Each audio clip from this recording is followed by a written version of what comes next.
আসসালামু আলাইকুম। SSC 2023 model test master class chemistry chapter 11 lecture 1 এ সবাইকে স্বাগতম জানাচ্ছি।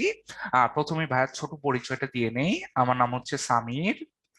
আমি বর্তমানে বুয়েটে আছি, সিভিল ইঞ্জিনিয়ারিং ডিপার্টমেন্টে। আর আমার কলেজ ছিল হচ্ছে নটরডেম কলেজ। আমি ছিলাম হচ্ছে 18 ব্যাচ। এই হচ্ছে আমার ছোট পরিচয়। ওকে, তাহলে আজকে আমরা যে লেকচারটা শুরু করছি সেটা হচ্ছে চ্যাপ্টার 11, খনিজ সম্পদ ও জীবাশ্ম। ঠিক আছে, one of the most important chapter এবং one of the most important topic, যেটা আমাদের পরবর্তীতে সব জায়গায় ইউজ হবে।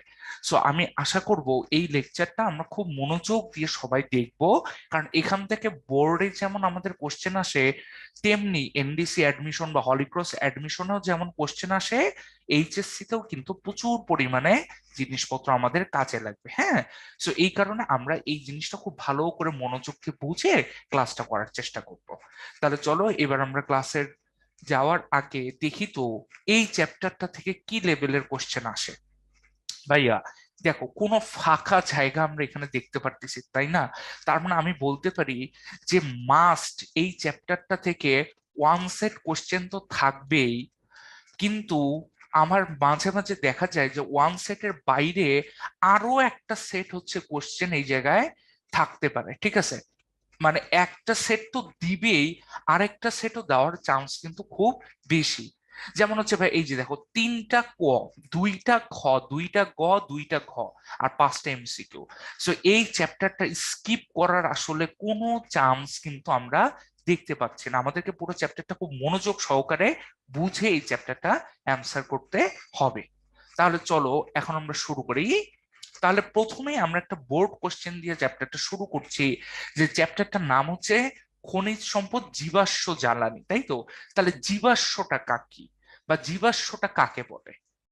তাহলে ভাইয়া একদম তুমি ভালো করে মনে রাখবে, সেটা হচ্ছে এই যে আমাদের উদ্ভিদ অথবা হচ্ছে তোমার প্রাণীর যে মৃতদেহগুলো আছে, উদ্ভিদ বা প্রাণীর যে মৃতদেহগুলো আছে, ঠিক আছে, এগুলো কি হয়, এগুলো মাটির নিচে, মাটির নিচে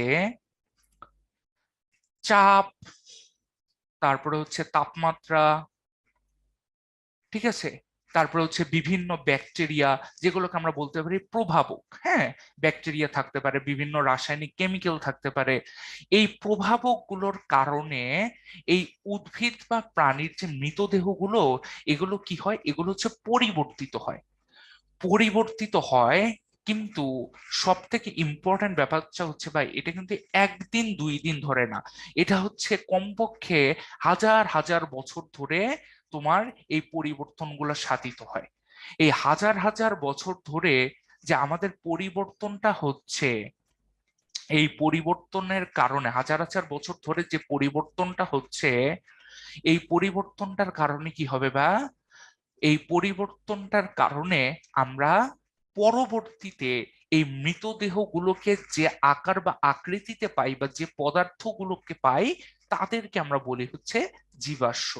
তাহলে উদ্ভিদ বা প্রাণীর মৃতদেহ মাটির নিচে চাপ, তাপমাত্রা, প্রভাবক ইত্যাদির কারণে পরিবর্তিত হচ্ছে, এবং এই পরিবর্তনটা হাজার হাজার বছর ধরে চলমান।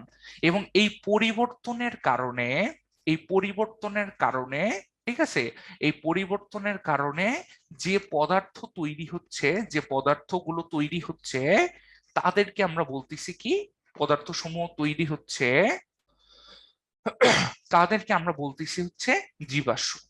তাদের আমরা কি বলছি বলতো? তাদের জীবাশ্ম বলছি। যেমন আমরা যদি একটু ছবি দেখার চেষ্টা করি, যে আমাদের এই জায়গাটায়, আমাদের এই জায়গাটায় যেটা হচ্ছে সেটা হচ্ছে ভাইয়া, এই যে দেখো, উদ্ভিদের যে মৃতদেহগুলো আছে না, এই উদ্ভিদের মধ্যে কি কি হইতে পারে? বড় উদ্ভিদ তো আছে আছে, তেমনি একইভাবে কিন্তু ফাইটোপ্লাঙ্কটন, ফাইটোপ্লাঙ্কটন বায়োলজিতে পড়ে আসার কথা। খুবই ছোট ছোট উদ্ভিদ, তাই না? এই ফাইটোপ্লাঙ্কটন, এগুলো কিন্তু কি হচ্ছে বলতো, এই যে প্রেসার এবং তাপের কারণে কিসে পরিণত হচ্ছে? কয়লায় পরিণত হচ্ছে। কিসে পরিণত হচ্ছে ভাইয়া? কয়লায় পরিণত হচ্ছে।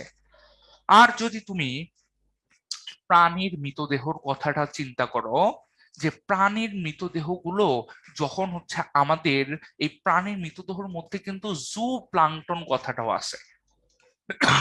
জু প্লাঙ্কটন কি জিনিস ভাই? জু প্লাঙ্কটন হচ্ছে অনেক ছোট ছোট প্রাণী।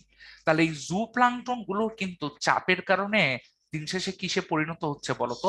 পেট্রোলিয়ামে পরিণত হচ্ছে না।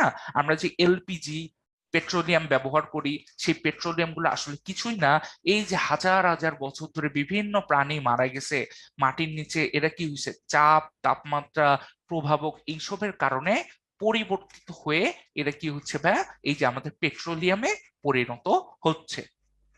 এখন তুমি একটা জিনিস চিন্তা করো তো ভাই, এই যে পেট্রোলিয়ামটা পরিণত হয়েছে, এইটাকে যদি আমরা এখন আরো বেশি পরিমাণে হচ্ছে তাপচাপ দেই, এই যে পেট্রোলিয়াম গুলোকে যদি আরো বেশি পরিমাণে তাপচাপ দেই, তাহলে এগুলো কিসে পরিণত হচ্ছে বলতো ভাই? প্রাকৃতিক গ্যাসে পরিণত হচ্ছে, ঠিক আছে? তার মানে এই পেট্রোলিয়ামের এই উপাদানগুলোকে যখন আমরা কি করছি বলতো, অনেক বেশি পরিমাণে আরো অনেক দিন ধরে চাপ তাপ ইত্যাদি আমরা প্রয়োগ করছি মাটির নিচে, তখন এরা কিসে পরিণত হচ্ছে? প্রাকৃতিক গ্যাসে পরিণত হচ্ছে। তাহলে আমরা এখান থেকে সিম্পল কথায় যেটা বলতে পারি সেটা হচ্ছে যে উদ্ভিদ থেকে কি আসতেছে? কয়লা। আর প্রাণীর মৃতদেহ থেকে পেট্রোলিয়াম। যদি পেট্রোলিয়ামটাকে তুমি মাটি থেকে না উঠাও, এরা যদি আরো অনেক বছর তাপচাপ পায়, তাহলে দিন শেষে এরা কি তৈরি করতেছে ভাই বলতো? প্রাকৃতিক গ্যাস তৈরি করছে, ঠিক আছে? কি তৈরি করছে বলতো ভাই? প্রাকৃতিক গ্যাস তৈরি করছে। তাহলে এই যে উদ্ভিদ বা প্রাণীর মৃতদেহ মাটির নিচে চাপ তাপমাত্রা প্রভাবক এইসবের কারণে পরিবর্তিত হয়ে হাজার হাজার বছর ধরে যে পরিবর্তন হচ্ছে, সেই পরিবর্তনের কারণে যে পদার্থটা তৈরি হচ্ছে, সেই পদার্থটাই হচ্ছে আমাদের জীবাশ্ম জ্বালানি। আর এই পরে আমরা যেটা দেখছি যে ভাইয়া, প্রাকৃতিক গ্যাস আমাদের এই যে বাংলাদেশে যে প্রাকৃতিক গ্যাসটা পাওয়া যায়, সেই বাংলাদেশের প্রাকৃতিক গ্যাসে আসলে কি অবস্থা, আর পৃথিবীর যে বিভিন্ন দেশের যে প্রাকৃতিক গ্যাস তাদের কি অবস্থা, সেইটা হচ্ছে আমরা এখন কি করব, একটু দেখার চেষ্টা করব, ঠিক আছে? তো সারা বিশ্বের যে, ঠিক আছে, বিশ্বের তথ্য থেকে যদি আমরা একটু বলার চেষ্টা করি, যে বিশ্বের তথ্য অনুসারে আমরা যেটা বলছি সেটা হচ্ছে, বিশ্বের তথ্য অনুসারে আমরা কি বলছি, যে প্রাকৃতিক গ্যাসে সব থেকে বেশি পাওয়া যায় কি, সব থেকে বেশি পাওয়া যায় হচ্ছে মিথেন, CH4। এটা হচ্ছে সব থেকে বেশি পাওয়া যায়, কত? 80%। এরপরে যেটা পাওয়া যায় সেটা হচ্ছে ইথেন, কত ভাইয়া? 7%। এরপরে পাওয়া যায় হচ্ছে প্রোপেন, কত ভাইয়া? 6%। তারপরে বিউটেন আর আইসোবিউটেন, ভাই দুইটার একটু পার্থক্যটা বলেন তো। CH3, CH2, CH2, CH3, এইটাকে আমরা বলছি হচ্ছে ভাই বিউটেন। হ্যাঁ, এখন CH3 carbon hydrogen, CH3 carbon hydrogen যুক্ত হইলো। তাহলে এই যে দেখো তো ভাই, আমাদের কি হচ্ছে, এইখানে দেখতে পারতেছি বিউটেনটা ছিল একটা লম্বা শিকলের, কিন্তু এই জায়গায় দেখো 1 2 3 4, চারটা কার্বন কি হয়ে গেছে, একটা শাখা তৈরি করে ফেলছে। এই শাখাযুক্ত জিনিসটাকে আমরা বলি হচ্ছে আইসোবিউটেন।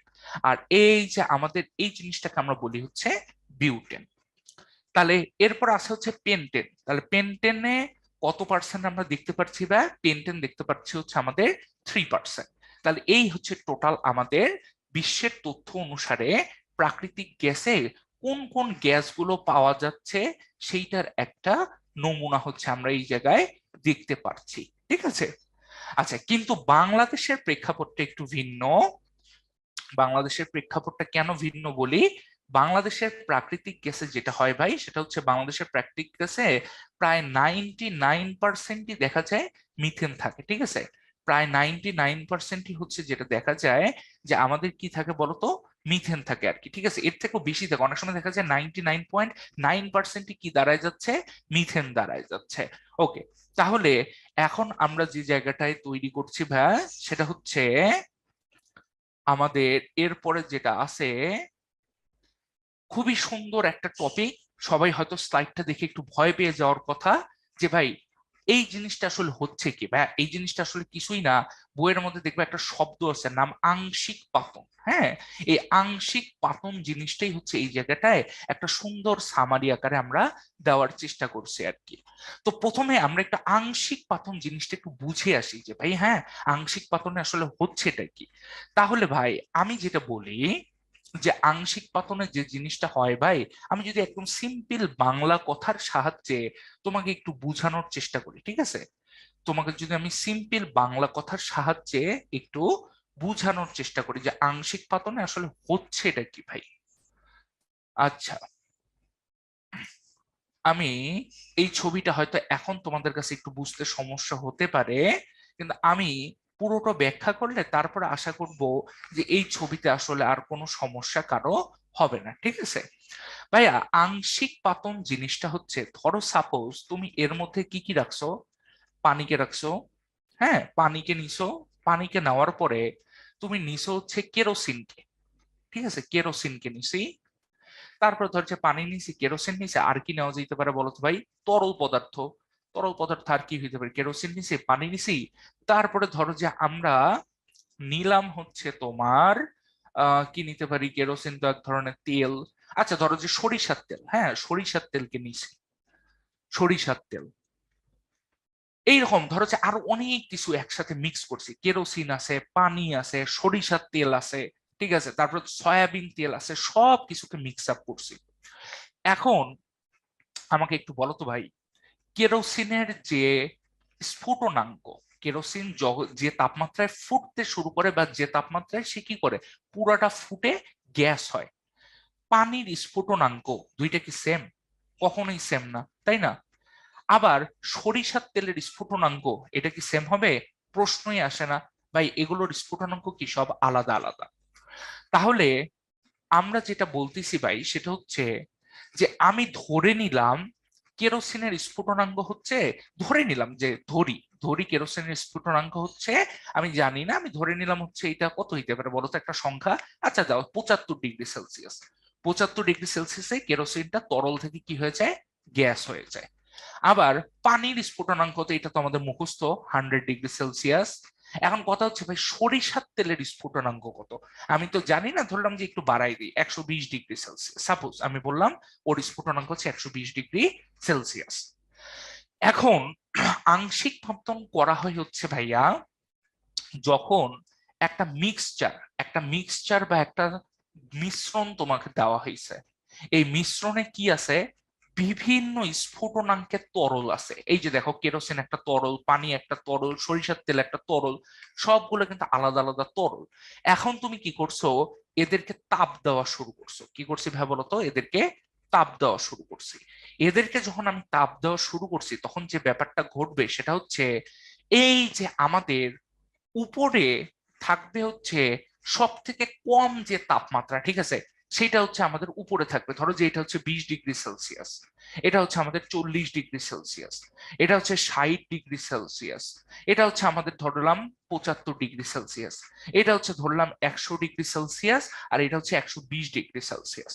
হ্যাঁ, মানে আমি এখানে একটা পাত্র বা এটাকে আমরা বলি হচ্ছে চেম্বার, এই চেম্বারটা রাখছি, ওর তাপমাত্রা হচ্ছে 20 ডিগ্রি সেলসিয়াস। এই জায়গায় আমি আরেকটা পাত্র বা চেম্বার রাখছি, ওইটা 40, এটা 60, এটা 75, এটা 100, আর এটা হচ্ছে 120, ঠিক আছে? এখন তুমি যখন তাপ দিবা, আমাকে একটু বলো তো ভাইয়া, তাপমাত্রা প্রথমে সাপোজ আমার ছিল হচ্ছে 10 ডিগ্রি সেলসিয়াস, এরপরে কি হবে 20 ডিগ্রি সেলসিয়াস, তারপরে কি 30 degree Celsius, 40 degree Celsius, 50 degree Celsius, 60 degree Celsius, 70 degree Celsius, তারপরে তাপমাত্রাটা কি হবে বলতো, 75 ডিগ্রি সেলসিয়াস। যখন তাপমাত্রাটা 75 ডিগ্রি সেলসিয়াসটা হবে, এই যে কেরোসিন যেটা দেখতেছি, এই কেরোসিনটা কি ছিল, আমাদের তরল ছিল না? ও তখন কি হবে জানো, ও তখন বাষ্প হয়ে, কেরোসিনের বাষ্প হয়ে কোথায় যাবে বলতো, এই যে 75 ডিগ্রি সেলসিয়াসের যে চেম্বারটা আছে, এই জায়গায় ও আস্তে করে ঢুকে যাবে, এবং যাওয়ার পর ঠান্ডা হয়ে আমার কেরোসিন হবে, ঠান্ডা হয়ে আবার কি হবে বলতো ভাই, কেরোসিন হয়ে যাবে, ঠিক আছে? এই জায়গাটায় ও অটোমেটিক কি হবে, 75 ডিগ্রি সেলসিয়াসে ঢুকে যাবে।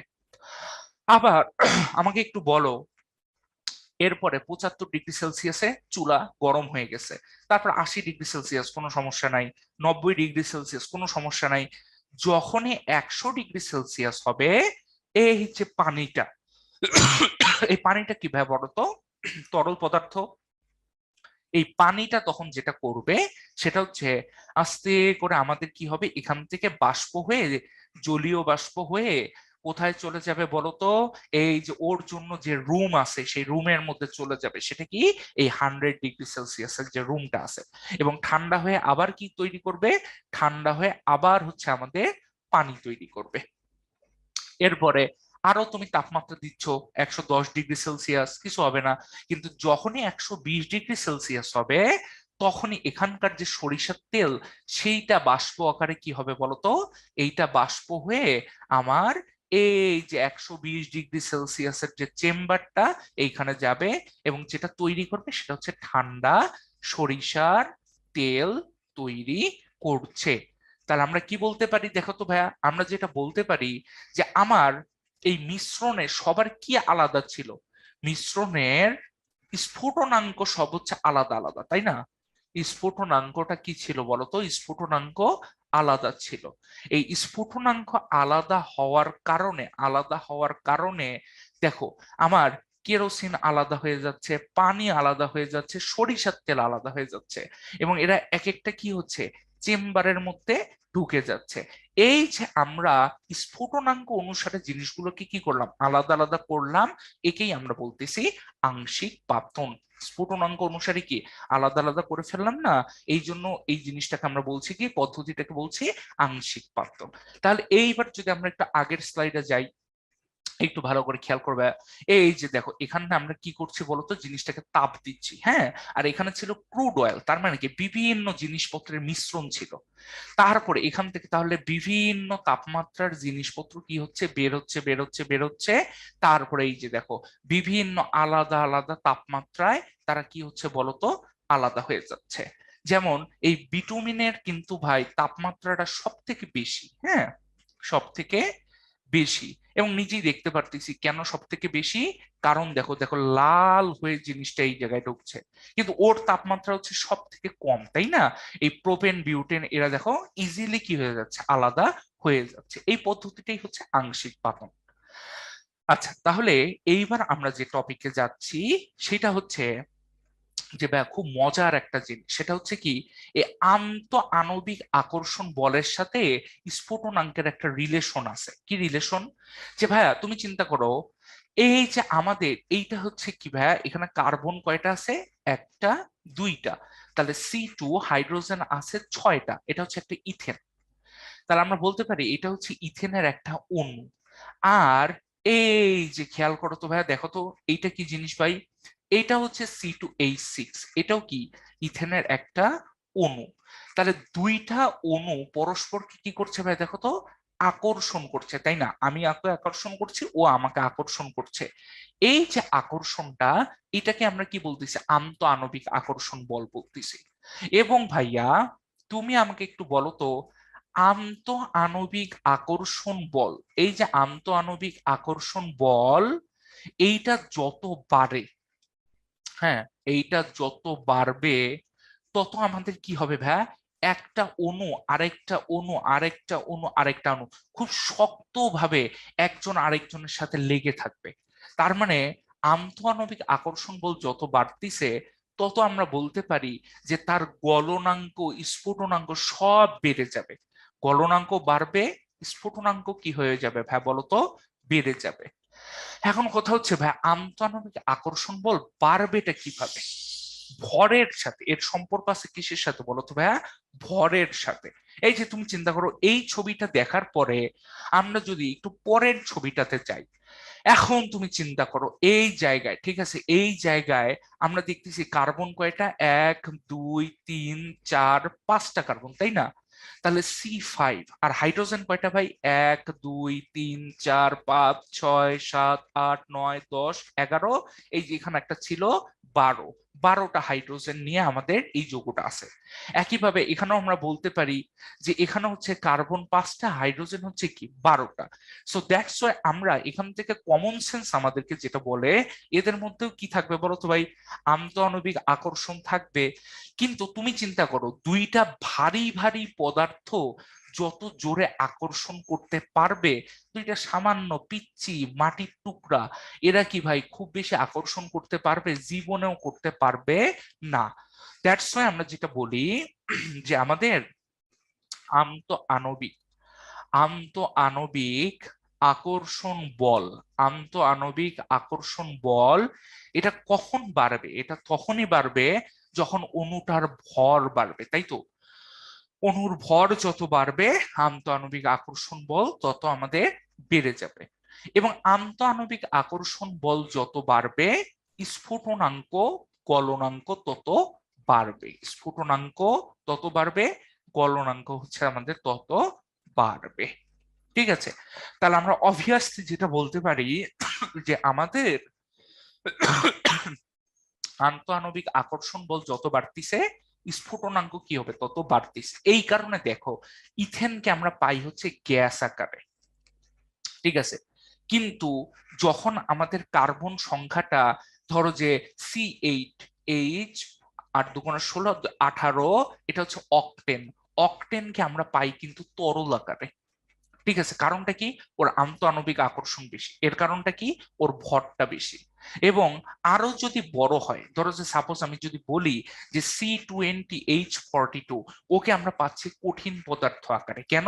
ওর আন্তঃআণবিক আকর্ষণ আরো বেশি, স্ফুটনাঙ্ক গলনাঙ্ক তখন কি হচ্ছে? বেড়ে যাচ্ছে। তার মানে ভর বাড়ার সাথে সাথে স্ফুটনাঙ্ক গলনাঙ্ক সব কি হচ্ছে ভাই? বেড়ে যাচ্ছে। তাহলে কুমিল্লা বোর্ডে একটা প্রশ্ন এসেছিল, কোন পদার্থটির আন্তঃআণবিক শক্তি সবচেয়ে বেশি? তাহলে তুমি দেখো ভর কার বেশি? যার ভর যত বেশি তার আন্তঃআণবিক শক্তি তত বেশি। তাহলে ভর কখন বাড়বে? যখন কার্বন সংখ্যা বাড়বে। কার্বন সংখ্যা যত বাড়বে ভরও কি হবে? তত বাড়বে। দ্যাটস ওয়াই ডি নাম্বারটা হচ্ছে এখানকার কারেক্ট অ্যান্সার। যেখানে 20টা কার্বন আছে, ওর ভর সব থেকে বেশি, এই কারণে ওর আন্তঃআণবিক শক্তিও সব থেকে বেশি। তাহলে এইবার হচ্ছে ভাইয়া এই স্লাইডে আমরা যেটা দেওয়ার চেষ্টা করছি সেটা হচ্ছে ওই জিনিসটাই হচ্ছে তোমাদেরকে একটা এক্সাম্পল দিয়ে বোঝানোর চেষ্টা করতেছি, যে যখন কার্বন 1 থেকে 4 থাকে তখন দেখো স্ফুটনাঙ্ক কি হয়? মাত্র 0 থেকে 20-এর মধ্যে থাকে, ঠিক আছে। এরপরে দেখো কার্বন যখন 30-এর মধ্যে চলে যাচ্ছে তখন কিন্তু 340°C চলে যাচ্ছে। এই কারণে কিন্তু বিটুমিন আমরা রাস্তার উপরে ব্যবহার করে। বিটুমিন কোথায় ইউজ করা হয়? রাস্তার উপরে। কেন? গাড়ি যখন যায় তখন যাতে প্রচন্ড তাপ তৈরি হইলেও ও যাতে গলে গ্যাস ট্যাস না হয়ে যায়, ঠিক আছে, ও যাতে শক্ত অবস্থায় ধরতে পারে আর কি, এইরকম একটা ব্যাপার। এই কারণেই দেখবে বিটুমিনকে রাস্তায় কিন্তু ব্যবহার করা হচ্ছে।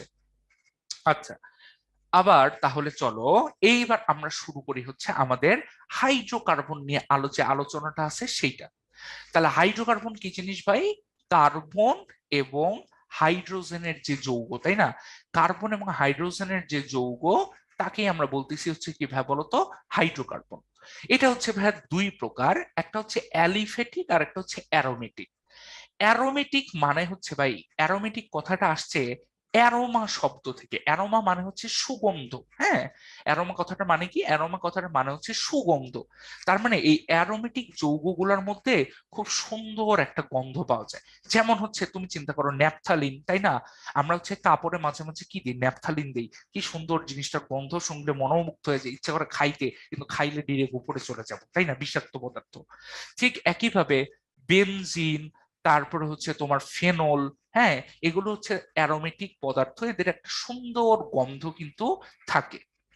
আর অ্যালিফেটিক কথাটার মানে হচ্ছে ফ্যাট, মানে হচ্ছে ভাই চর্বি। তাহলে যারা চর্বি জাত পদার্থ, মানে চর্বি থেকে তৈরি করা যায় বা তেল থেকে তৈরি করা যায়, এই রকম যে পদার্থগুলো, এই পদার্থগুলোকে আমরা বলতেছি হচ্ছে অ্যালিফেটিক পদার্থ।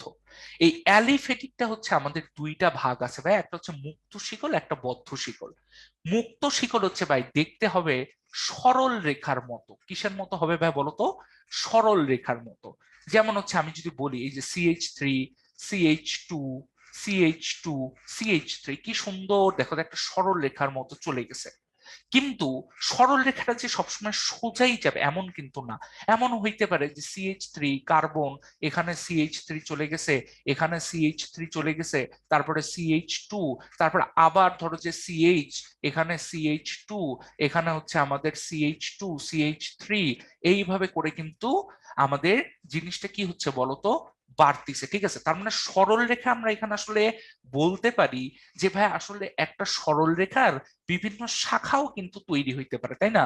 বিভিন্ন কি হইতে পারে বলতো, শাখাও কিন্তু এই জায়গায় থাকতে পারে, শাখাও থাকতে পারে। মানে ব্যাপারটা হচ্ছে অনেকটা রাস্তার মতো। ঠিক আছে, ব্যাপারটা হচ্ছে অনেকটা রাস্তার মতো, একটা সোজা রাস্তা, তার সাথে সাথে কি থাকবে ভাই, কিছু গলি রাস্তা থাকবে। হ্যাঁ, তার সাথে সাথে কিছু গলি রাস্তা থাকবে।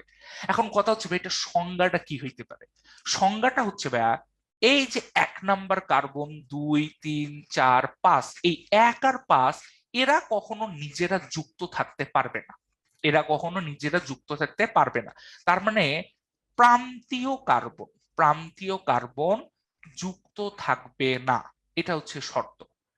প্রান্তীয় কার্বন কি থাকবে না ভাই বলতো, যুক্ত থাকবে না। এই জন্য এটাকে আমরা বলতেছি মুক্ত শিকল। এবার যদি আসি বদ্ধ শিকল, বদ্ধ শিকলটা কি জিনিস? এই যে কার্বন গুলো ভালো করে খেয়াল করো, আমার এইটা যদি 1 নাম্বার কার্বন হয়, এটা 2, এটা 3, এটা 4, দেখো 1 আর 4 কিন্তু কি আছে, পরস্পরের সাথে যুক্ত অবস্থায় আছে। তাহলে তুমি যদি দেখো 1 আর 4 পরস্পরের সাথে যুক্ত অবস্থায় থাকে, তার মানে প্রান্তের কার্বন, প্রান্তের কার্বন যুক্ত হয়ে থাকবে, যুক্ত হয়ে থাকবে।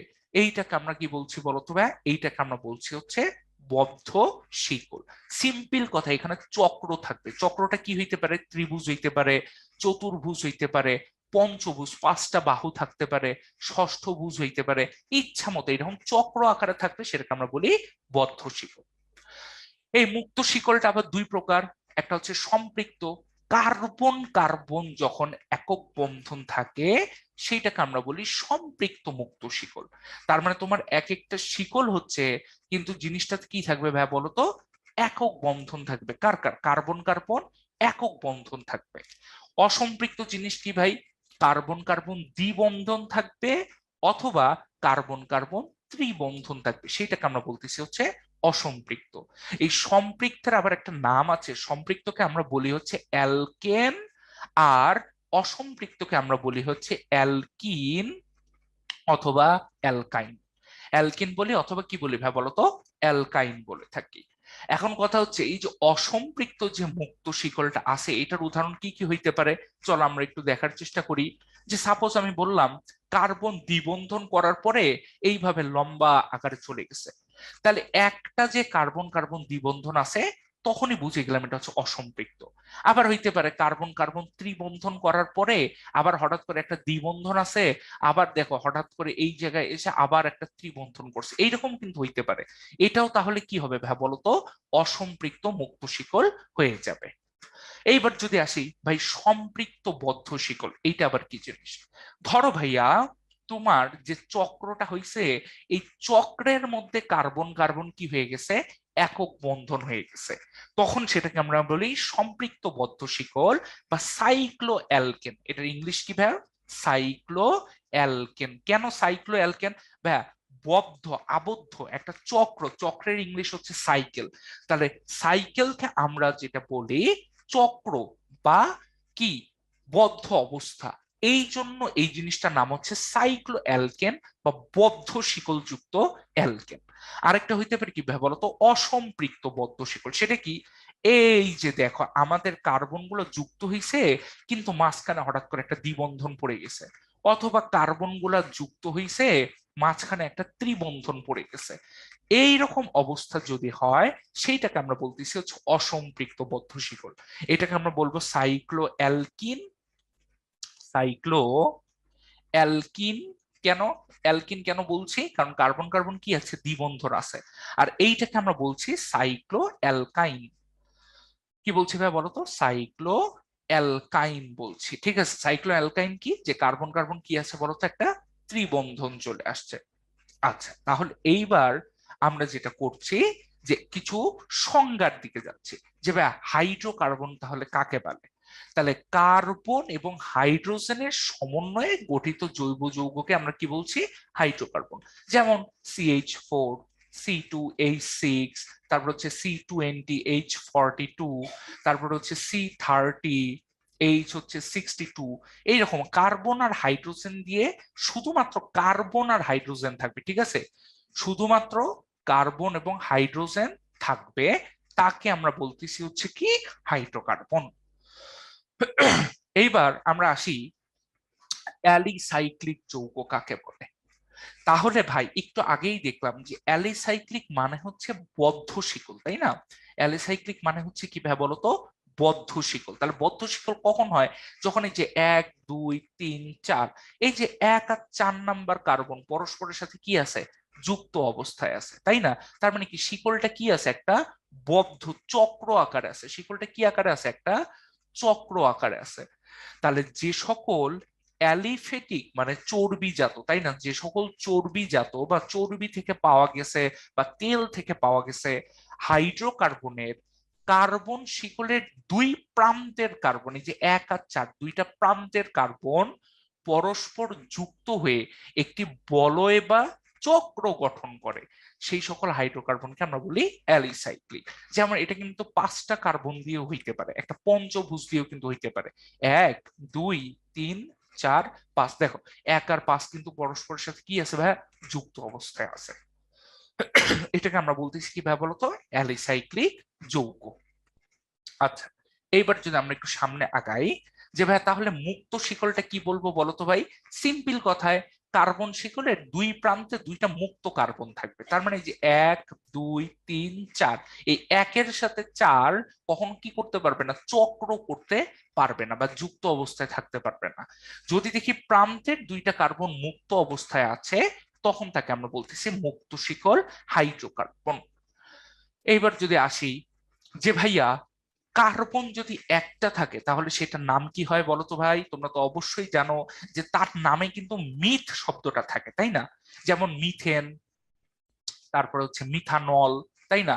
এই নামগুলোতে যখনই আমরা দেখবো মিথ কথাটা আছে, তখনই বুঝতে হবে কার্বন কয়টা, একটা। একইভাবে কার্বন 2টা হইলে কি হয়, ইথ কথাটা থাকবে। কার্বন 3টা হইলে কি, প্রোপ কথাটা থাকবে।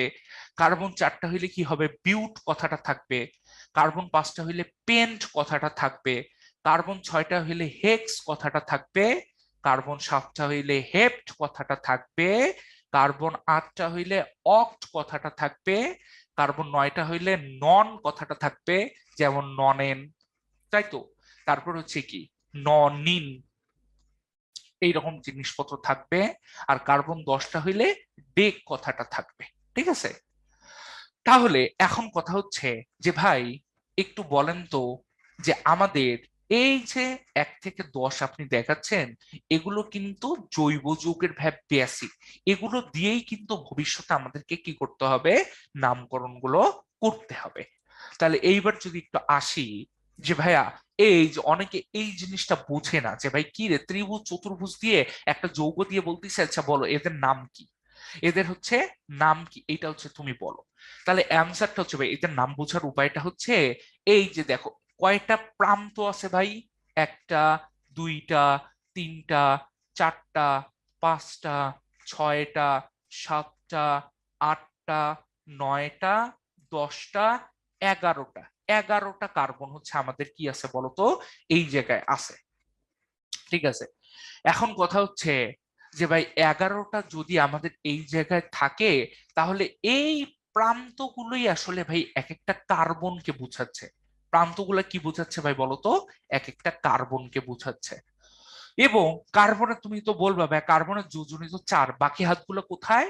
বাকি হাতগুলো হচ্ছে ভাইয়া হাইড্রোজেন দিয়ে বোঝাচ্ছে। বাকি হাতগুলো সবগুলোতে কি আছে ভাইয়া বলতো, হাইড্রোজেন আছে। কার্বনের যে 4 যোজনী, বাকি হাতগুলো কি আকারে আছে, হাইড্রোজেন আকারে আছে, ঠিক আছে? এই যে কার্বনের বাকি হাতগুলো কি আকারে আছে বলতো, হাইড্রোজেন আকারে আছে।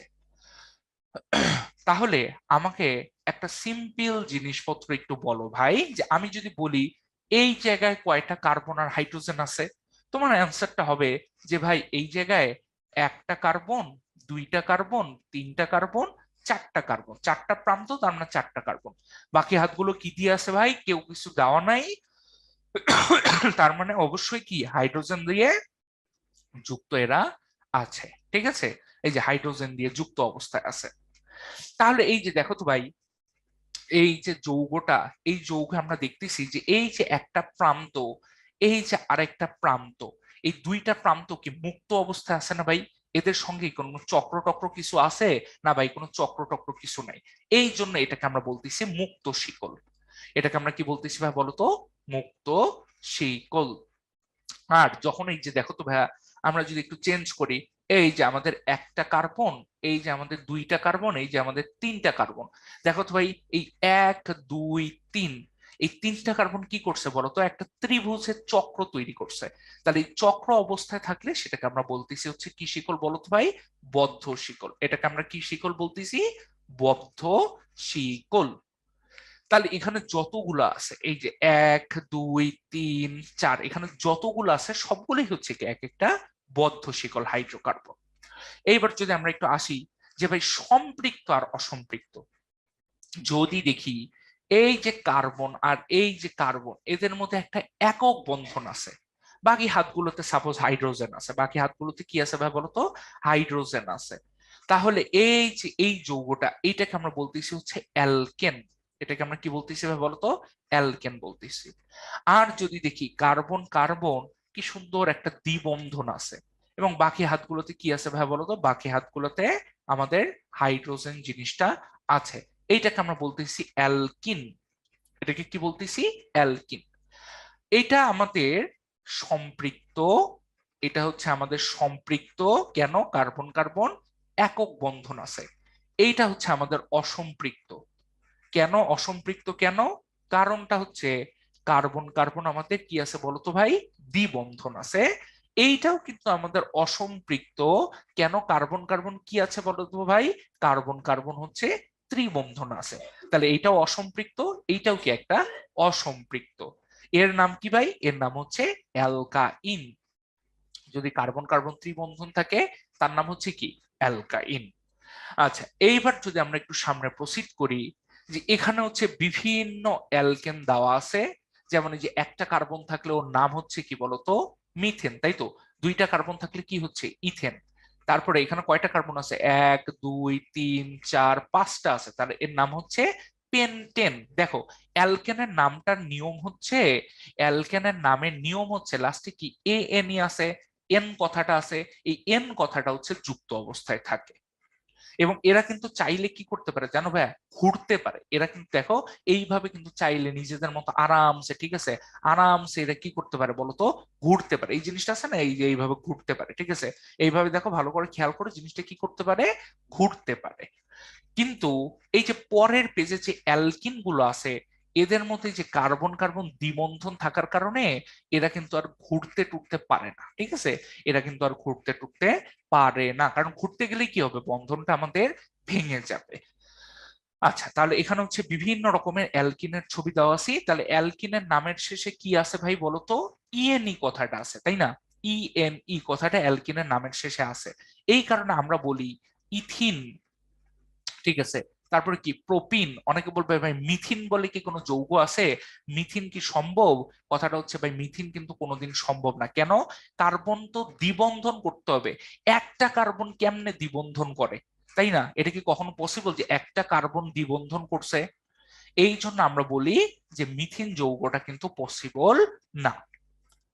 এই জায়গায় আমরা যেটা দেখতে পারতেছি ভাই, যে সম্পৃক্ত বদ্ধ শিকল যৌগ, এই যে আমাদের একটা কার্বন, দুইটা কার্বন, তিনটা কার্বন, চারটা কার্বন, পাঁচটা কার্বন, দেখো এটা কি আকারে আছে বলতো ভাই? একটা চক্র আকারে আছে, তাই না? একটা কি আকারে আছে? চক্র আকারে আছে। তাহলে এই যে দেখো, প্রথম কার্বন আর হচ্ছে আমাদের দুই, তিন, চার, পাঁচ, এই পঞ্চম কার্বন, প্রথম কার্বন কি আছে? একটা বন্ধনের মধ্যে আছে, তাই না? ওরা কি তৈরি করছে বলতো? একটা বন্ধন তৈরি করছে, এক আর পাঁচ। এই জন্য এইটাকে আমরা বলতেছি হচ্ছে, যেহেতু এক আর পাঁচ যুক্ত আছে, তার মানে কি এটা একটা বদ্ধ শিকল।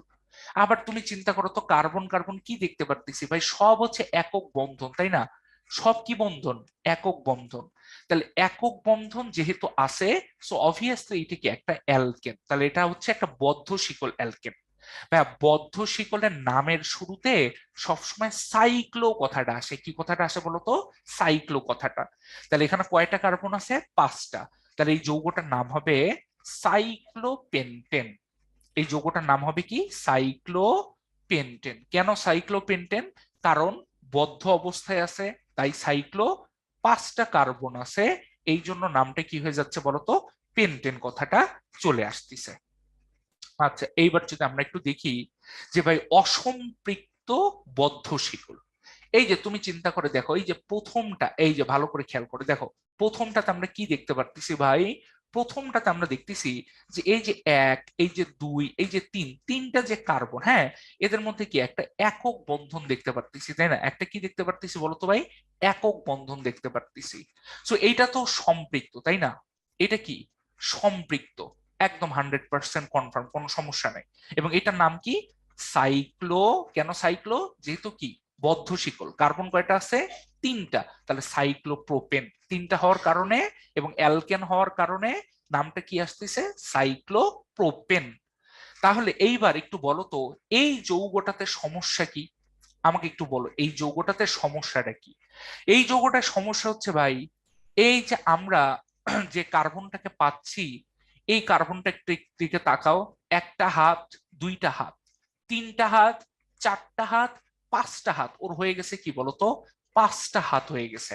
তাহলে বলো কার্বনের যোজনী কি পাস পসিবল? এই যৌগটাই কিন্তু বাস্তবে পসিবল না। তাহলে আমাকে কি করতে হবে? একটা হাইড্রোজেনকে কমায় দিতে হবে, একটা হাইড্রোজেনকে কি করতে হবে? কমায় দিতে হবে।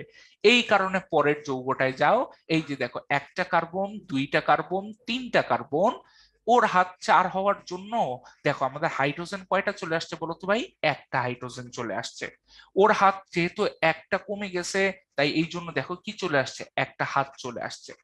তাহলে এখন কথা হচ্ছে, এই যৌগটা কি আছে? একটা বদ্ধ শিকল অবস্থায় আছে, তাই না? এবং এইটা আমরা দেখতে পাচ্ছি কার্বন কার্বন কি আছে? একটা দ্বিবন্ধন আছে, তার মানে এটা একটা বদ্ধ শিকল অ্যালকিন। তাহলে প্রশ্ন হচ্ছে ভাই এই যৌগটার নাম কি হবে? নাম হবে হচ্ছে, বদ্ধ শিকল থাকার কারণে কি ভাই বলতো? সাইক্লো, তাই না? আর কার্বন কয়টা আছে? 3টা কার্বন আছে, তাহলে আমরা জানি 3টা কার্বন থাকলে নামে কি হয়? প্রোপ কথাটা আসে। আর অ্যালকিনের নামে কি আসে ভাই? একটু আগেই বললাম, ইন কথাটা আসে। তাহলে সাইক্লো প্রোপিন, এই যৌগটার নাম কি বলতো ভাইয়া? সাইক্লোপ্রোপিন। তাহলে এখন আমাদেরকে একটা টাস্ক দেওয়া হয়েছে যে ভাই সাইক্লোবিউটিন এইটার সংকেতটা তাহলে কি হবে? তুমি বলো ভাই, বিউট কথাটার মানে কি? 4টা কার্বন। তাহলে তুমি 4টা কার্বন, 1 2 3 4, 4টা কার্বন এঁকে ফেলেছি। এবং যেহেতু সাইক্লো আছে, তাহলে 4টা কার্বন কি একটা চক্রের মধ্যে থাকবে, চক্র আকারে লিখেছি, চতুর্ভুজ। এইবার বিউটিন, ইন কথাটা আছে, ইন কথাটা থাকে মানে কি? একটা দ্বিবন্ধন কার্বন কার্বনে অবশ্যই থাকবে। এখন তুমি দেখো বাকি হাতগুলো আমরা কি করব? কার্বনের যে বাকি হাতগুলো, সেগুলো হাইড্রোজেন দ্বারা পূরণ করে দিই। এইটার নামই হচ্ছে কি বলতো? সাইক্লোবিউটিন। এই যৌগটার নামই হচ্ছে কি? সাইক্লোবিউটিন। তাহলে এইবার যদি তোমাদেরকে, এই যে দেখছো তো পরীক্ষার মধ্যে কিন্তু এইটাই এসে গেছে যে সাইক্লোবিউটিনের সংকেত লেখো। তাহলে একটু আগেই দেখলাম কার্বন কার্বন দ্বিবন্ধন, কার্বন কার্বন, এইরকম যে যৌগ, তাকে আমরা কি বলতেছি? তাকে আমরা বলতেছি হচ্ছে সাইক্লোবিউটিন। তাহলে এখন এটা খোঁজা শুরু করি, এটা আছে কোথায়? এই যে দেখো, একমাত্র সি নাম্বার অপশনটার সাথে কিন্তু এটা মিলে যাচ্ছে, তাই না? এই যে আমাদের একটা CH2 এই জায়গায় আছে, এই জায়গাটা কি লেখা যায়? CH2 লেখা যায়, তাহলে দুইটা CH2 পেয়ে গেছি। তারপরে এখানে কি আছে? একটা CH, একটা CH, তাহলে এই যে একটা CH CH, মাঝখানে কি আছে? একটা দ্বিবন্ধন আছে। সো এইটাই হচ্ছে আমাদের কারেক্ট অ্যান্সার। এখন তোমাকে বলতিছে যে ভাইয়া, চট্টগ্রাম বোর্ডে আসছে বিউটিনের সমাণু কোনটি? তাহলে বিউটিন, খালি বিউটিন, সাইক্লোবিউটিন কিন্তু না। তাহলে জিনিসটা দেখতে হবে কি? 4 কার্বন বিশিষ্ট একটা অ্যালকেন। হ্যাঁ, 4 কার্বন বিশিষ্ট একটা অ্যালকেনকে আমরা বলতেছি হচ্ছে সাইক্লোবিউটিন। তাহলে এইবার চিন্তা করো, এখানে 1 2 3 চারটা কার্বন আছে। কার্বন কয়টা আছে? চারটা কার্বন আছে। আবার তুমি চিন্তা করো হাইড্রোজেন কয়টা আছে? দুইটা, আর একে তিনটা, তিনটা দুই পাঁচটা, পাঁচটা তিন আটটা, আটটা হাইড্রোজেন আছে। এখন তোমাকে বলছে যে সাইক্লোবিউটিনের যদি তুমি বানাও, এই যে সাইক্লোবিউটিনটা যদি তুমি বানাও, তাহলে তুমি দেখতে পারতেছো ওর সংকেত কি আসতেছে? কার্বন চারটা, হাইড্রোজেন কয়টা ভাই একটু দেখো তো। এই যে সাইক্লোবিউটিনে হাইড্রোজেন কয়টা চলে আসতেছে? সাইক্লোবিউটিনে আমরা যেটা দেখতে পারতেছি ভাই, একটা, দুইটা, তিনটা, চারটা, পাঁচটা, ছয়টা হাইড্রোজেন কিন্তু চলে আসতেছে। তাহলে ওর সাথে কিন্তু C4H8 এর কোনো কি নাই, মিল নাই। তাহলে এ বাদ, এ বাদ। তারপর বলতেছে সাইক্লোবিউটাইন, কার্বন কার্বন কার্বন ত্রিবন্ধন, কার্বন কার্বন, ঠিক আছে। এইরকম একটা যৌগকে আমরা বলতেছি সাইক্লোবিউটাইন। এখানে তো হাইড্রোজেন আরো কম, মাত্র চারটা, C4H4। এটাও তো ভাই তাহলে পসিবল না, বাদ। সাইক্লোবিউটেন, তাহলে কার্বন কার্বন কার্বন কার্বন, চারজন, চারটা হাতে আছে। এখন তুমি যদি হাইড্রোজেন গুলোকে বসায় দাও, তাহলে আমরা কি দেখতে পারতেছি ভাই? যদি হাইড্রোজেন আমরা বসাই দিই, তাহলে আমরা দেখতেছি যে হ্যাঁ মিলে গেছে, চারটা কার্বন আটটা হাইড্রোজেন। তাহলে সি নাম্বারটাই হচ্ছে কি সমাণু, সি নাম্বারটা হচ্ছে কি সমাণু। এইবার যদি আমরা একটু আসি, যে আমাদেরকে কি প্রশ্ন করা হয়েছে ভাই, যে সাইক্লোপ্রোপিন একটি অসম্পৃক্ত বদ্ধ শিকল হাইড্রোকার্বন ব্যাখ্যা করো। তাহলে সাইক্লোপ্রোপিনের সংকেত কি ভাই? কি বললাম? কার্বন কার্বন কার্বন, এবং এখানে একটা দ্বিবন্ধন থাকবে, তাই না? আর বাকি হাতগুলো কি থাকবে? বাকি হাতগুলো হচ্ছে আমাদের হাইড্রোজেন দ্বারা ফিল আপ থাকবে। তাহলে বলতেছি এই যৌগটার নাম কি? এই যৌগটার নাম হচ্ছে আমাদের সাইক্লোপ্রোপিন। কিভাবে সাইক্লোপ্রোপিন? কারণ তুমি চিন্তা করে দেখো ভাইয়া, আমাদের কি আছে? একটা চক্র আছে, প্লাস কার্বন কয়টা? তিনটা। তাহলে তিনটা কার্বন এবং তাদের মধ্যে কি আছে? একটা দ্বিবন্ধন আছে। তো এই কারণে প্রোপিন। আর যেহেতু চক্র আছে, তাই নামটা কি হচ্ছে? সাইক্লো। চক্র থাকলে নামটা কি হয়? সাইক্লো। তাহলে সাইক্লোপ্রোপিন একটা অসম্পৃক্ত বদ্ধ শিকল হাইড্রোকার্বন। প্রথম কথা হচ্ছে এটা বদ্ধ শিকল কিনা একটু যাচাই করি। এটা বদ্ধ শিকল কিনা একটু যাচাই করি। আমরা দেখতেছি বদ্ধ শিকলের সংজ্ঞায় কি ছিল? যে প্রান্তের কার্বন দ্বয়, প্রান্তের কার্বন দ্বয়, একটু দেখে আসি সবাই মিলে যাতে মনে পড়ে জিনিসটা। এই যে কি ছিল আমাদের, যে অ্যালিফেটিক হাইড্রোকার্বনের দুই প্রান্তের কার্বন পরস্পর যুক্ত হয়ে একটা বলয় বা চক্র গঠন করে। তাহলে আমরা দেখতেছি যে আমাদের প্রান্তের কার্বন গুলো কি করবে ভাইয়া বলতো? এই যে প্রান্তের যে কার্বন, হ্যাঁ, প্রান্তের যে কার্বন, এই কার্বন দ্বয় কি করতেছে? প্রান্তের কার্বন দ্বয় যুক্ত হয়ে, যুক্ত হয়ে ত্রিভুজ তৈরি করতেছে। এই ত্রিভুজটা কি? ত্রিভুজটা হচ্ছে একটা চক্র, তাই না? ত্রিভুজটা কি? একটা চক্র। সো অবভিয়াসলি আমরা বলতে পারি যে বদ্ধ শিকল কি হচ্ছে ভাই বলতো? এই সাইক্লোপ্রোপিন এর মধ্যে কি বদ্ধ শিকল কথাটা 100% যাচ্ছে, কোনো সমস্যা নেই। এখন দেখি ও অসম্পৃক্ত কিনা। অবভিয়াসলি অসম্পৃক্ত, কারণ অসম্পৃক্তর সংজ্ঞা কি ছিল? যে ভাই কার্বন কার্বন দ্বিবন্ধন থাকবে, অথবা কার্বন কার্বন কি থাকবে বলতো? ত্রিবন্ধন থাকবে, তাই না? যে কোনো একটা থাকবে। আমরা তো ঠিকই এই জায়গায় কি দেখতে পারতেছি বলতো ভাই? ঠিকই আমরা দেখতেছি যে এই যে দুইটা কার্বনের মাঝখানে, দুইটা কার্বনের মাঝখানে কি আছে সাইক্লোপ্রোপিনে? ঠিকই দুইটা কার্বনের মাঝখানে, দুইটা কার্বনের মাঝখানে দ্বিবন্ধন আছে। কি আছে বলতো ভাই? দ্বিবন্ধন আছে। তাহলে এই জন্য এইটাকে আমরা বলতেছি কি? এইটাকে আমরা বলতেছি হচ্ছে অসম্পৃক্ত বদ্ধ শিকল হাইড্রোকার্বন। হাইড্রোকার্বন কেন? কারণ কার্বন আর হাইড্রোজেন ছাড়া, হ্যাঁ, কার্বন আর হাইড্রোজেন ছাড়া আর কেউ আছে? কার্বন আর হাইড্রোজেন ছাড়া কিন্তু আর কেউ নেই। একটা, দুইটা, তিনটা, চারটা, সরি ছয়টা না, এখানে হচ্ছে চারটা হাইড্রোজেন, তাই না? এখানে হচ্ছে কি? চারটা হাইড্রোজেন। তাহলে আমরা দেখতে পারতেছি সাইক্লোপ্রোপিন একটা অসম্পৃক্ত বদ্ধ শিকল হাইড্রোকার্বন। কথাটা কি আছে? ঠিক আছে। এইবার আমরা যে টপিকটাতে যাচ্ছি সেটা হচ্ছে আমাদের অ্যারোমেটিক হাইড্রোকার্বন। ভাই বিশ্বাস করো এইচএসসি তে আমাদের অ্যারোমেটিক হাইড্রোকার্বন নিয়ে প্রায় বইয়ের মধ্যে 30 পেজের মতো খালি আলোচনা করা আছে শুধুমাত্র অ্যারোমেটিক হাইড্রোকার্বন জিনিসটা কি। তো আমরা অত ডিটেলসে যাব না ভাই, ঠিক আছে? আমরা জাস্ট খালি মনে রাখবো যে অ্যারোমেটিক হাইড্রোকার্বন হচ্ছে আমাদের বেনজিন। অ্যারোমেটিক হাইড্রোকার্বন কে ভাই বলতো? বেনজিন হচ্ছে আমাদের অ্যারোমেটিক হাইড্রোকার্বন। তাহলে বেনজিন জিনিসটা কি? 6টা কার্বন 6টা হাইড্রোজেন, এইরকম একটা যৌগকে আমরা বলি হচ্ছে বেনজিন। ভাই গঠনটা একটু দেখান। একটা কার্বন, দুইটা কার্বন, তিনটা, চারটা, পাঁচটা, 6টা, এইরকম একটা ষড়ভুজ আকৃতি, এবং প্রত্যেকটা কার্বনের সাথে একটা করে হাইড্রোজেন যুক্ত থাকে। প্রত্যেকটা কার্বনের সাথে কি থাকে? একটা করে হাইড্রোজেন যুক্ত থাকে। এবং মোস্ট ইম্পর্টেন্ট বিষয়, যে আমাদের কার্বন কার্বন অবশ্যই কি থাকবে ভাই বলতো? একটা দ্বিবন্ধনের এইরকম চক্র থাকবে ভাইয়া। এই মাঝের গোলটা তো বুঝতেছি না। অনেকে বলতিছে যে ভাই এই মাঝের গোলটা কি জিনিস, এটা তো বুঝতেছি না, তাই না? এই মাঝের গোলটাই হচ্ছে আমি হচ্ছে বুঝাই দিচ্ছি ভাইয়া। দেখো, মাঝের গোলটা হচ্ছে আমার 1 সেকেন্ড আগে, 1 সেকেন্ড আগে তুমি এই ছবিটার দিকে খেয়াল করো। দেখো এই 1 2 3 4 5 6, এই দুইটা কার্বনের মধ্যে কি আছে বলো তো ভাই? দ্বিবন্ধন চলে আসছে।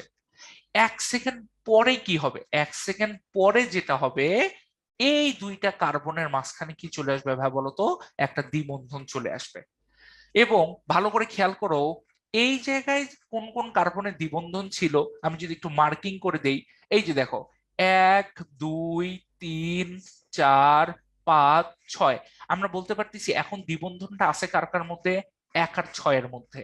তারপর আছে কার কার মধ্যে? 2 আর 3-এর মধ্যে, তাই না? 2 আর 3-এর মধ্যে আছে। আবার কি আছে? 5 আর 4-এর মধ্যে, 4 আর 5-এর মধ্যে। 1 সেকেন্ড পরে যদি আমরা একটু যৌগটা দেখার চেষ্টা করি, 1 সেকেন্ড পরে যৌগটা হবে কিরকম জানো? এই যে এইরকম carbon carbon carbon carbon carbon carbon, ঠিক আছে? এই যে প্রত্যেকটা কার্বনে একটা করে হাইড্রোজেন দিয়ে দিচ্ছি, একটা করে হাইড্রোজেন আমরা দিয়ে দিচ্ছি। এখন যৌগটা দেখতে হবে হচ্ছে ভাই অনেকটা এইরকম। দ্বিবন্ধন গুলা একটু ভালো করে খেয়াল করে দেখো, দ্বিবন্ধন গুলা একটু ভালো করে খেয়াল করো। এইটা 1, এটা 2, এটা 3, এটা 4, এটা 5, এটা 6। এখন দ্বিবন্ধন আছে কার কার মধ্যে? আমরা বলতে পারি 1 আর 2-এর মধ্যে দ্বিবন্ধন আছে। তারপরে 3 আর 4-এর মধ্যে কি আছে?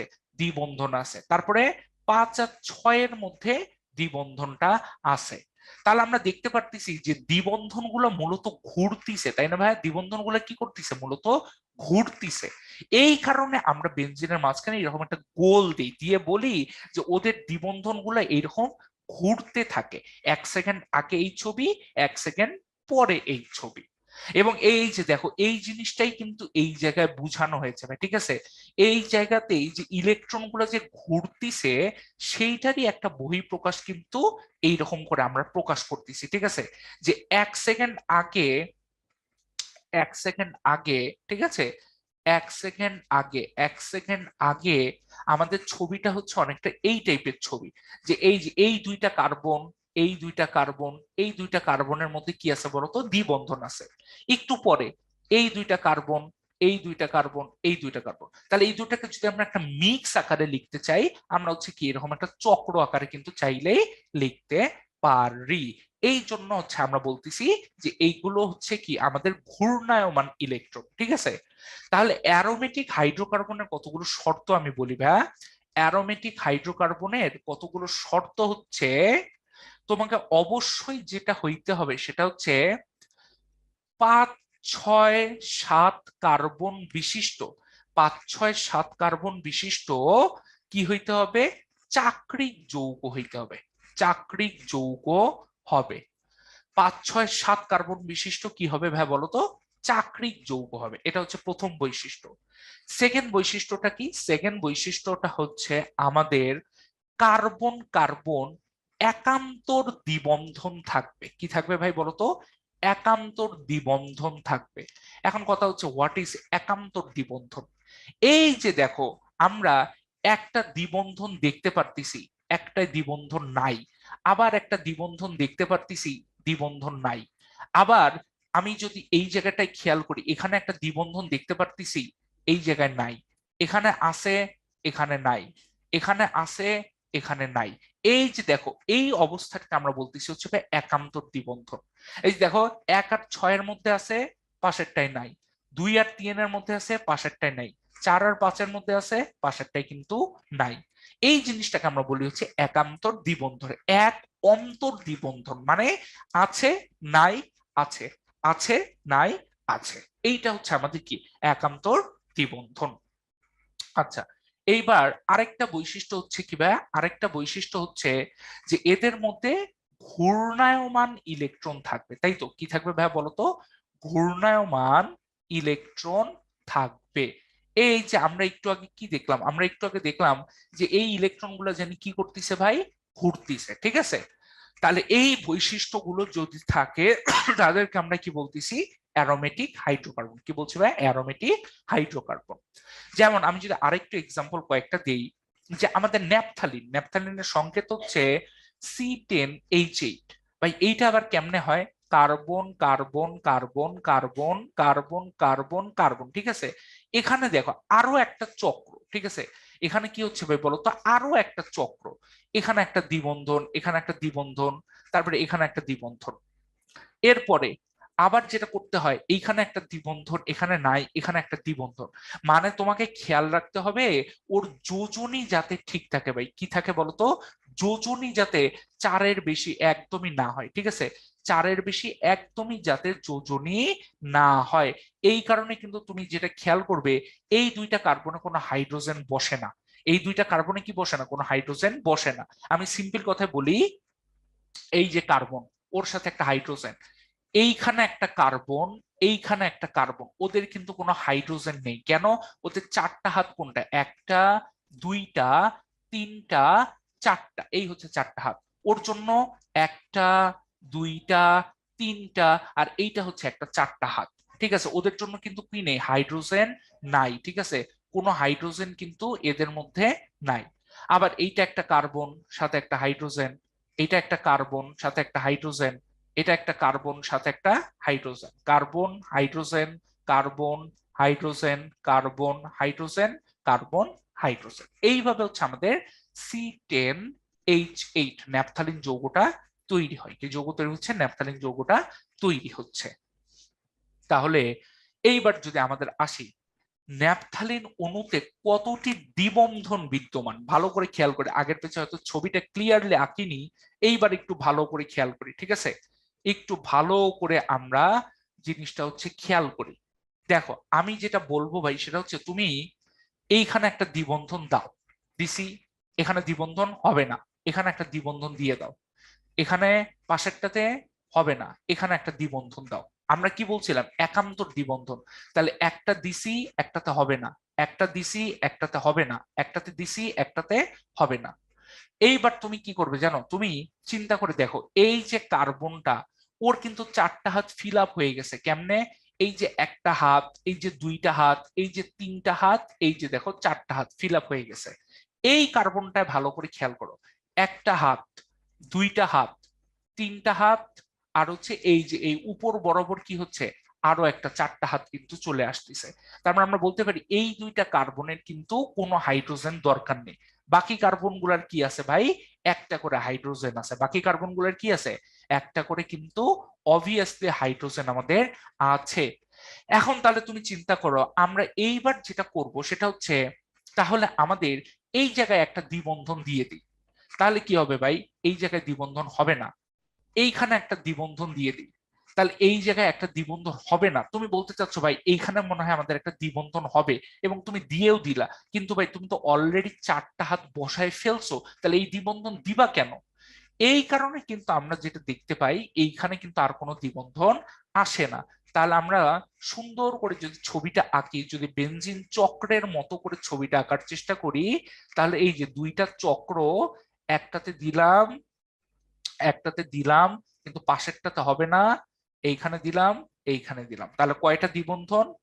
এক, দুই, তিন, চার, পাঁচটা দ্বিবন্ধন। দেখো এই যে একটা দ্বিবন্ধন, এই যে এখানে দুই নাম্বার দ্বিবন্ধন, এই যে আমাদের যদি কালার চেঞ্জ করি, এই যে এই ভদ্রলোক, এটা হচ্ছে তিন নাম্বার দ্বিবন্ধন, এই যে চার নাম্বার দ্বিবন্ধন, এই যে আমাদের পাঁচ নাম্বার দ্বিবন্ধন। সো অ্যান্সার কি হচ্ছে কি?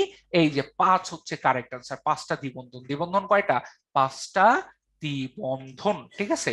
এই হচ্ছে অ্যান্সার, যে আমাদের এখানে দ্বিবন্ধন কয়টা বলতো? পাঁচটা দ্বিবন্ধন। এইবার যদি আমরা আসি তাহলে দৃশ্যকল্প থেকে বলা যায়, আচ্ছা এই যে দৃশ্যকল্প আমাদের দিয়ে দিছে, এতে হাইড্রোজেন পরমাণুর সংখ্যা 12টা, তাহলে আমরা বলতে পারি এখানে একটা কার্বন, হাইড্রোজেন কয়টা থাকবে, দুইটা হাইড্রোজেন, এখানে একটা কার্বন, হাইড্রোজেন কয়টা, দুইটা হাইড্রোজেন, এখানে একটা কার্বন, হাইড্রোজেন কয়টা, দুইটা হাইড্রোজেন, এখানে একটা কার্বন, হাইড্রোজেন কয়টা, দুইটা হাইড্রোজেন, এখানে একটা কার্বন, হাইড্রোজেন কয়টা, দুইটা হাইড্রোজেন, এখানে একটা কার্বন, হাইড্রোজেন কয়টা ভাই, দুইটা হাইড্রোজেন। তাহলে আমরা বলতে পারি যে এখানে কার্বন কয়টা আছে ভাই, এক, তারপরে হচ্ছে দুই, তারপরে তিন, চার, পাঁচ, ছয়।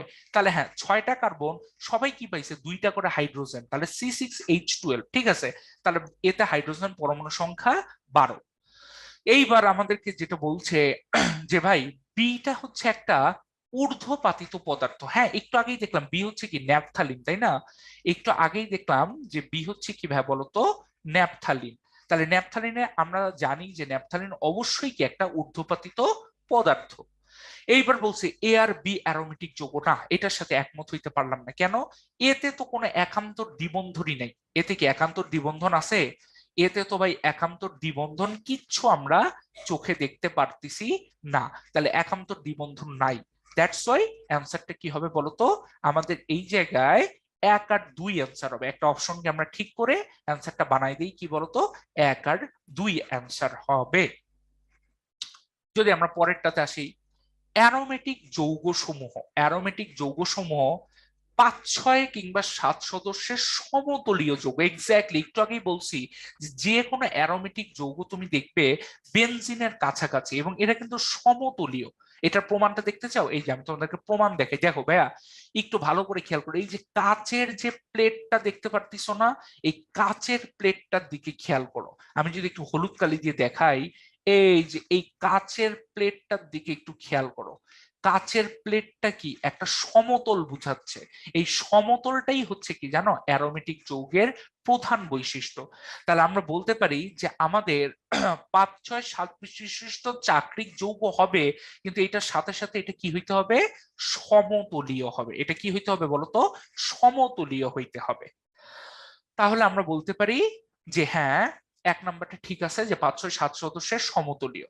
একান্তর দ্বিবন্ধন বিশিষ্ট, অবশ্যই বেনজিন জাতক। হ্যাঁ, তুমি চিন্তা করো, এই যে বেনজিন, এই বেনজিন থেকে তুমি কি করছো জানো, হাইড্রোজেনটাকে সরাই দিছো, হাইড্রোজেনটাকে সরাই দিছো, দিয়ে কি করছো ভাই, হাইড্রোজেনটাকে সরায় এই জায়গায় একটা ক্লোরিন নিয়ে আসছো। এইটাও কিন্তু অ্যারোমেটিক যৌগ। আবার ধরো এই যে বেনজিন ছিল, বেনজিনের এই ক্লোরিনের জায়গায় একটা OH নিয়ে আসছো, এটাও অ্যারোমেটিক যৌগ। মানে বেনজিন চক্র থাকলে, বাইরে কে থাকুক থাকুক কোনো সমস্যা নাই, বেনজিন চক্র থাকলে, ঠিক আছে, এই বেনজিন চক্র থাকলে সেই হচ্ছে কি বলতো আমাদের অ্যারোমেটিক যৌগ। তাহলে অ্যান্সারটা কি হবে, 1, 2, 3, তিনটেই হচ্ছে আমাদের কারেক্ট অ্যান্সার। এইবার আমরা একটু দেখি, এই জায়গায় একটা কার্বন দেখতে পারতেছি, দুইটা কার্বন, তিনটা কার্বন, চারটা কার্বন, পাঁচটা কার্বন, ছয়টা কার্বন, তার মানে 6টা কার্বন, ঠিক আছে। তাহলে এখন বলো 6টা কার্বন কি একটা চক্র তৈরি করছে? সো অবশ্যই অবশ্যই এটাকে আমরা কি বলতে পারি, সাইক্লোহেক্সিন বলতে পারি, ঠিক আছে, কোনো সমস্যা নেই। অ্যারোমেটিক না, মানতে পারলাম না, কারণ কি একান্তর দ্বিবন্ধন নাই, তাই না? একটা দ্বিবন্ধন আছে কিন্তু একান্তর দ্বিবন্ধন কিন্তু এই জায়গায় নাই। আর আমরা যদি একটু দেখি এর আণবিক সংকেত C6H10, তাহলে একটু দেখি তো সত্যি সত্যি C6H10 কিনা। আমরা যদি হাইড্রোজেন বসাই দেই, এর কাছে দুইটা হাইড্রোজেন, এর কাছে দুইটা হাইড্রোজেন, এর কাছে দুইটা হাইড্রোজেন, এর কাছে দুইটা হাইড্রোজেন, এর কাছে কি দুইটা হাইড্রোজেন, আর এর কাছে দুইটা হাইড্রোজেন, এইরকম হওয়ার কথা ছিল। কিন্তু চিন্তা করো ভাই, এদের মধ্যে তো দ্বিবন্ধন আছে, তাহলে একটা করে হাইড্রোজেন কিন্তু কমে যাবে। কেন? দ্বিবন্ধন থাকার কারণে কি হচ্ছে, আগে দুইটা হাইড্রোজেনের সাথে থাকতো, এখন কি হবে, একটা হাইড্রোজেনের সাথে থাকবে, যোজনী 4 করার জন্য। কি করার জন্য? যোজনী 4 করার জন্য। তাহলে আমরা বলতে পারি কার্বন 6টা, ঠিক আছে, বাট হাইড্রোজেন কয়টা, 1, 2, 3, 4, 5, 6, 7, 8, 9, 10। হ্যাঁ ঠিক আছে, তার মানে 1 আর 3 হচ্ছে এই জায়গায় আমাদের কারেক্ট অ্যান্সার। এইবার যদি আসি, আমাদেরকে বলা হয়েছে এই যে চিত্রটা দেখতে পাচ্ছি, এই চিত্র অনুসারে বিআরসি সম্পৃক্ত যৌগ, বিআরসি সম্পৃক্ত যৌগ, এটা তো মানতে পারলাম না ভাই, বি সম্পৃক্ত, ঠিক আছে, বি সম্পৃক্ত, কারণ কি নাই, কার্বন কার্বন কোনো দ্বিবন্ধন আমরা দেখতে পারতেছি, এটা নাই। কার্বন কার্বন কোনো কি নাই, ত্রিবন্ধন এদের মধ্যে নাই, সো বি সম্পৃক্ত, ঠিক আছে। বাট সি সম্পৃক্ত কথাটা একদম ভুল, তার মানে 1 নম্বর অপশন বাদ। সি বদ্ধ শিকল, হ্যাঁ চক্র দেখতে পারতেছি, ঠিক আছে। এ অসম্পৃক্ত যৌগ, হ্যাঁ বেনজিন তো অবশ্যই অসম্পৃক্ত, তাই না? এই যে তুমি চিন্তা করে দেখো কতগুলা দ্বিবন্ধন ওর মধ্যে আছে, তাহলে এই ভদ্রলোকের সম্পৃক্ত হওয়ার চান্স 0%, তাই না? একটা দ্বিবন্ধন থাকলেই যেখানে অসম্পৃক্ত সেখানে আমরা দেখতেছি 3টা দ্বিবন্ধন, সো অবভিয়াসলি কি হবে, 2 and 3 হবে কারেক্ট অ্যান্সার। তাহলে এইবার যদি আমরা আসি, আমাদেরকে বলছে যে ন্যাপথালিন একটা হাইড্রোকার্বন অ্যারোমেটিক ব্যাখ্যা করো। তাহলে আমরা প্রথমে ন্যাপথালিনটাকে একটু এঁকে ফেলি। এই যে যারা যারা আগে ন্যাপথালিনের গঠনটা বুঝিনি, এই যে খেয়াল করো, carbon carbon carbon carbon carbon carbon carbon, ঠিক আছে। এইখানে আমাদের একটা চক্র, এইখানে কি ভাই বলতো, একটা চক্র। তুমি যেটা করবে, এক পাশ থেকে আগে দ্বিবন্ধন গুলো দেওয়া শুরু করো। সাপোজ তুমি বলতে চাচ্ছ যে ভাই আমি এখানে দ্বিবন্ধন দিলাম, তাহলে এখানে দিবে না, এখানে দাও, এখানে দিবে না, এখানে দিয়ে দাও। ওকে ঠিক আছে, দিলাম, ভালো কথা। এখন তুমি চিন্তা করো, তুমি হাত গণনা করো, দেখো এই কার্বনের একটা হাত কিন্তু ফাঁকা, কেন? 1 2 3 4, 4 যোজনীর একটা হাত ফাঁকা। ওরও একটা হাত ফাঁকা, কেন? 1 2 3, এই যে 4, একটা হাত ফাঁকা। ওরও কি 1 2 3 4, একটা হাত ফাঁকা। তার মানে ওরও কি 1 2 3 4, একটা হাত ফাঁকা। কিন্তু খেয়াল করে এই যে মাঝের 2টা কার্বন, এদের দিকে খেয়াল করো, এদের এইটা একটা হাত, এইটা একটা হাত, এইটা একটা হাত, এইটা একটা হাত, এর কিন্তু হাত কি হয়েছে, পূরণ হয়ে গেছে। ওর কিন্তু 4টা হাত ফিল আপ, 4টা হাত কি ফিল আপ হয়ে গেছে, ঠিক আছে। ওরও কিন্তু দেখো 4টা হাত ফিল আপ হয়ে গেছে, কেমনে ভাই একটু প্রমাণ করেন। এই যে দেখো, একটা হাত, 2টা হাত, 3টা হাত, 4টা হাত, ওরও কি হয়েছে, 4টা হাত ফিল আপ হয়ে গেছে, তাই না? 4টা হাত কি হয়ে গেছে, ফিল আপ হয়ে গেছে। তাহলে তুমি চিন্তা করে দেখো, ওদের মধ্যে কিন্তু কোনো হাইড্রোজেন বসবে না, ওদের মধ্যে কোনো হাইড্রোজেন বসবে না। এইবার আমি যেটা করি সেটা হচ্ছে, এই কার্বন, ওরও তো একটা হাত ফাঁকা, হাত ফাঁকা, হাত ফাঁকা, হাত ফাঁকা। তাহলে যে সকল কার্বনে হাত ফাঁকা তাদের মধ্যে হাইড্রোজেন বসাই দাও। কি বসাই দাও ভাই বলতো? তাদের মধ্যে আমরা হাইড্রোজেন গুলো বসাই দিচ্ছি, ঠিক আছে। হাইড্রোজেন গুলো কি করছি, বসাই দিচ্ছি। দেওয়ার পরে এখন তুমি যেটা করবে সেটা হচ্ছে দ্বিবন্ধনটা বসাবে কিভাবে জানো? দেখো এই কার্বনে তো 4টা হাত ফিল আপ হয়েই গেছে, এখানে তো দ্বিবন্ধন বসবে না। এই কার্বনেও দেখো 4টা হাত ফিল আপ হয়ে গেছে, তাহলে তুমি এই জায়গায় বসাই দাও, এটাকে ফাঁকা রাখো, এই জায়গায় বসাই দাও। তাহলে দিন শেষে আমার গঠনটা কি দাঁড়াচ্ছে, একটা কার্বন, 2টা কার্বন, 3 4 5 6, এখানে 1 2 3 4 5 6। তাহলে এই যে আমাদের গঠনটা দিন শেষে এইরকম একটা গঠন দাঁড়াচ্ছে, ঠিক আছে। এইটা হচ্ছে কি আমাদের ন্যাপথালিনের গঠন, এইটা হচ্ছে ন্যাপথালিনের গঠন। দেখো সব কার্বনে হাইড্রোজেন বসছে, শুধু মাঝের গুলোতে বসেনি। এখন তাহলে আমাকে বলতেছে যে এইটাকে একটা অ্যারোমেটিক হাইড্রোকার্বন ব্যাখ্যা করতে বলছে। তাহলে তুমি চিন্তা করে দেখো, এই জায়গায় আমাদের বেনজিন চক্র আছে কিনা। আমরা বলতে পারি যে হ্যাঁ আমাদের 2টা বেনজিন চক্র আছে, তাই তো? বেনজিন চক্র 2টা আছে, 2টা বেনজিন চক্র আমাদের আছে। এবং তুমি একটু ঠান্ডা মাথায় চিন্তা করো ভাই, একান্তর দ্বিবন্ধন আছে কিনা, একান্তর দ্বিবন্ধন আছে কিনা। হ্যাঁ একান্তর দ্বিবন্ধন তো অবশ্যই আমাদের আছে, তাই না? এই যে নাই, এই যে নাই, এই যে নাই, আবার আছে আছে আছে। এই যে এই জায়গায় আমরা বলতে পারি এই দ্বিবন্ধনটা আছে, এটা আছে, এটা নাই, এটা নাই, এটা আছে, এটা নাই। তার মানে কি, অল্টারনেটিভলি দ্বিবন্ধন গুলা কিন্তু কি হচ্ছে, বসে যাচ্ছে, তাই না? একটার পর একটা দ্বিবন্ধন কিন্তু ঠিকই কি হচ্ছে, বসে যাচ্ছে আর কি। সো তাহলে এখন আমরা যেটা বলতে পারি যে হ্যাঁ ওদের মধ্যে একান্তর দ্বিবন্ধন আছে, ঠিক আছে। এইবার একটু দেখো সমতলীয় চাকরিক কিনা, ন্যাপথালিন সমতলীয় চাকরিক কিনা। তুমি সমতলীয় তো দেখে বুঝতে পারবে না, এটা ল্যাবে করতে হবে। তো দেখা গেছে যে হ্যাঁ ন্যাপথালিনের যে কার্বন গুলো আছে না, এরা সবাই আসলে সমতলীয়। আর চক্র তো আমরা দেখতেই পারতেছি, তাই না? চক্র যে আছে এটা তো চোখেই দেখতে পারতেছি, সো হ্যাঁ ঠিক আছে, সমতলীয় চাকরির যোগ্য, কোনো সমস্যা নেই। এইবার তুমি যেটা কাজ করবে ভাই সেটা হচ্ছে যে আমাদের একান্তর দ্বিবন্ধন আছে সমতলীয় চাকরিক যৌগ। এখন আমরা যেটা শিখবো সেটা হচ্ছে হাকেল নীতি। ঠিক আছে, কি শিখবো ভাই বলতো? হাকেল নীতি। হাকেল নীতি আমাদেরকে বলছে ফোরেন প্লাস টু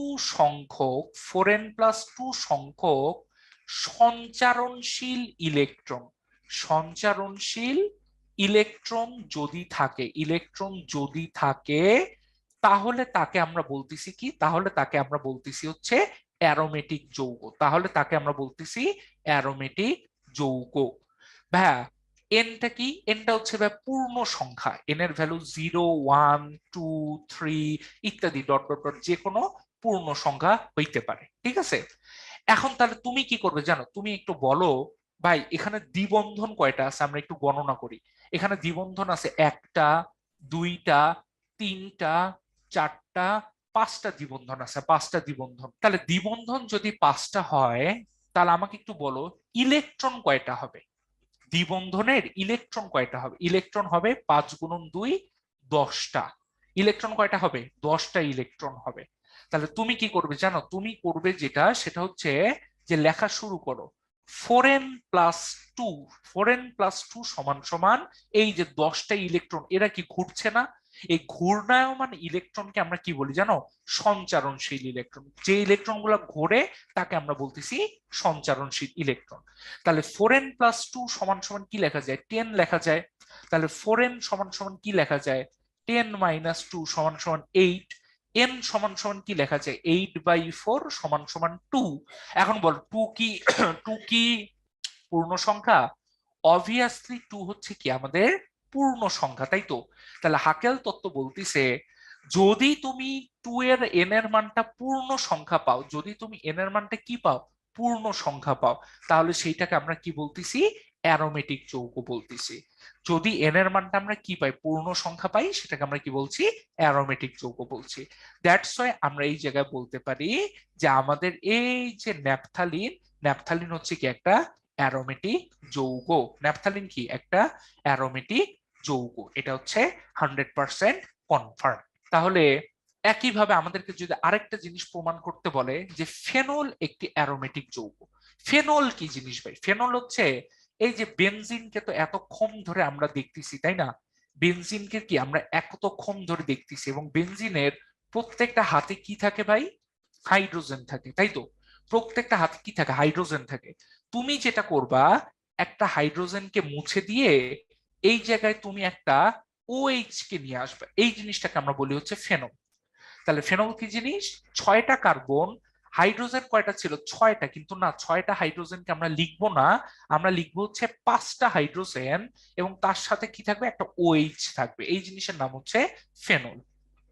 তাহলে এই যে ফেনলটা, এটা কি একটা অ্যারোমেটিক যৌগ কিনা ব্যাখ্যা করতে বলছে। তাহলে প্রথম কথা, একান্তর দ্বিবন্ধন আছে? হ্যাঁ, একান্তর দ্বিবন্ধন আছে, কোনো সমস্যা নেই, আমরা দেখতেই পারতেছি একান্তর দ্বিবন্ধন আছে। ঠিক আছে, এই যে দ্বিবন্ধনটা আছে, দ্বিবন্ধন নাই, দ্বিবন্ধন আছে, দ্বিবন্ধন নাই, দ্বিবন্ধন আছে, দ্বিবন্ধন নাই, একান্তর দ্বিবন্ধন আছে। 2 নাম্বার, এটা কি সমতলীয় চাকরিক যৌগ? অবভিয়াসলি। কেন? একান্তর দ্বিবন্ধন থাকলেই সমতলীয় চাকরিক যৌগ সাধারণত হয়ে থাকে। ঠিক আছে, অবশ্যই কি চাকরিক তো দেখতেই পারতেছি, আর পরীক্ষা করে দেখা গেছে এটা হচ্ছে কি সমতলীয় চাকরিক যৌগ। ঠিক আছে, সমতলীয় চাকরিক যৌগ। এইবার আমরা আসি, ও কি হাকেল নীতি মানছে কিনা একটু চেক দিই। ও কি হাকেল নীতি মানছে কিনা আমরা একটু চেক দিই। তাহলে আমাকে একটু বলো এখানে দ্বিবন্ধন কয়টা? 1 2 3। দ্বিবন্ধন কয়টা? 3টা দ্বিবন্ধন। দ্বিবন্ধন কয়টা? 3টা দ্বিবন্ধন। তাহলে 3টা যদি দ্বিবন্ধন হয় আমরা কি বলতে পারি? 6টা ইলেকট্রন যারা ঘূর্ণায়মান। 6টা ইলেকট্রন কি? যারা ঘূর্ণায়মান। 3টা দ্বিবন্ধন মানে কি? 6টা ইলেকট্রন যারা ঘূর্ণায়মান। তাহলে আমরা বলতে পারি 4n+2 সমান সমান হচ্ছে 6। কেন 6? কারণ 6টা ইলেকট্রন কি করছে? ঘূর্ণায়মান আছে। তাহলে 4n+2 = 6 তৈরি করছে। তাহলে 4n সমান সমান কি লেখা যায়? 6 - 2 সমান সমান 4। তাহলে 4n সমান সমান 4, n সমান সমান 4/4, কত আসতেছে? 1 চলে আসতেছে। তাহলে 1 কি পূর্ণ সংখ্যা? হ্যাঁ, 1 অবশ্যই কি পূর্ণ সংখ্যা। তাহলে ওয়ান যদি পূর্ণ সংখ্যা হয় তাহলে আমরা বলতে পারি যে হ্যাঁ ঠিক আছে, এই হাকেল নীতিকে কি করছে, সমর্থন করছে। তাই আমরা বলবো ফেনল একটি অ্যারোমেটিক যৌগ।